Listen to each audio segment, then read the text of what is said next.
പനച്ചിക്കാട് മഹാവിഷ്ണു മഹാസരസ്വതി ക്ഷേത്രം അഥവാ പനച്ചിക്കാട് ശ്രീ ദക്ഷിണ മൂകാംബിക ക്ഷേത്രം പ്രധാന പ്രതിഷ്ഠ പരമാത്മാവായ മഹാവിഷ്ണു ആണെങ്കിലും മൂകാംബിക സാന്നിധ്യമുള്ള മഹാസരസ്വതി ക്ഷേത്രമായാണ് ഇത് അറിയപ്പെടുന്നത്. ഉപദേവതകളായ ഗണപതി, ശിവൻ, അയ്യപ്പൻ, നാഗദൈവങ്ങൾ, ബ്രഹ്മരക്ഷസ്, യക്ഷി എന്നിവർക്കും ഇവിടെ പ്രതിഷ്ഠകളുണ്ട്. വിഷ്ണു ക്ഷേത്രത്തിന്റെ തെക്ക് ഭാഗത്ത് ഒരൽപ്പം താഴെയാണ് സരസ്വതി ക്ഷേത്രവും യക്ഷിക്കാവും സ്ഥിതി ചെയ്യുന്നത്.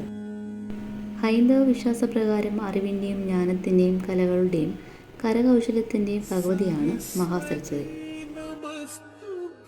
ദേവിയുടെ നടയ്ക്ക് നേരെ മുകളിൽ പടിഞ്ഞാറ് ഭാഗത്ത് ഇലഞ്ഞിയും ഏഴിലും പാലയും തീർത്ത തണലിലാണ് യക്ഷിയുടെയും ബ്രഹ്മരക്ഷസിൻ്റെയും പ്രതിഷ്ഠകൾ. അത്യുഗ്രമൂർത്തികളാണ് ഇരുവരും.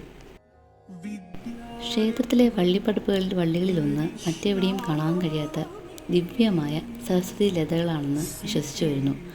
വള്ളിപ്പടപ്പിനകത്തുള്ള മൂലവിഗ്രഹത്തിൻ്റെ പാദങ്ങളിൽ നിന്ന് ഒരു നീരുറവ ഒഴുകി വരുന്നുണ്ട്. ഈ ജലമാണ് തൊട്ടുമുന്നിലൂടെ കുളത്തിലേക്ക് ഒഴുകിയെത്തുന്നത്. ഈ നീരുറവ കുളത്തിൽ നിന്ന് ഒരു അന്തർവാഹിനിയിലൂടെ കൊടൂരിലെത്തുകയും തുടർന്ന് അത് മീനച്ചിലാറ് വഴി വേമ്പനാട്ട് കായലിലും തുടർന്ന് അറബിക്കടലിലും പതിക്കുകയും ചെയ്യുന്നു.